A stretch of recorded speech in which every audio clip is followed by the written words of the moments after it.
वफाकी वज़ीर ख़ज़ाना मोहम्मद औरंगज़ेब से अमरीकी सफ़ीर डोनाल्ड ब्लूम की मुलाकात हुई है। पाक अमरीका तजारत, सरमायाकारी और इक़्तिसादी ताल्लुकात पर तफ़सीली तबादला ख्याल हुआ है।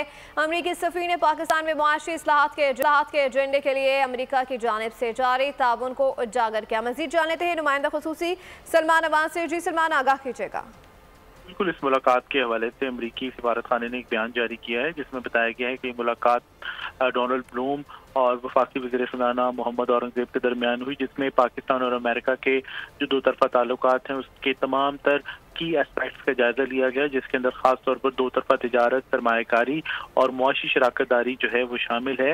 अमेरिकन सफ़ीर का इस मौके पर कहना था कि पाकिस्तान जो है अमेरिका पाकिस्तान का जो मुआशी इस्लाहात का एजेंडा है उसके लिए हिमायत जारी रखे हुए और शुरू से ही अमेरिका और पाकिस्तान के मुआशी ताल्लुकात जो है वो एक पायदार सतह के ऊपर पायदार तौर पर गामजन रहे हैं। उसके साथ ही एम्बेसडर ब्लूम ने कहा कि अमेरिका पाकिस्तान की जो मुआशी इमदाद है उसके साथ साथ टेक्निकल और डेवलपमेंटल शोबों के अंदर भी पाकिस्तान की इमदाद करने का ख्वाह है। और उसके साथ ही उन्होंने ये भी वाज़ेह किया कि अमेरिका पाकिस्तान की सबसे बड़ी एक्सपोर्ट मार्केट है और पाकिस्तान में जो हाई क्वालिटी इन्वेस्टमेंट आती है उसका एक बड़ा हिस्सा अमेरिका से आता है, जो कि जाहिर करता है कि अमेरिका पाकिस्तान की मुआशी तरक्की देखने का ख्वाह है। जी बहुत शुक्रिया, नुमाइंदा ख़ुसूसी सलमान अवान आगाह कर रहे थे। सब्सक्राइब करें और बेल दबाएं ताकि कोई खबर रह न जाए।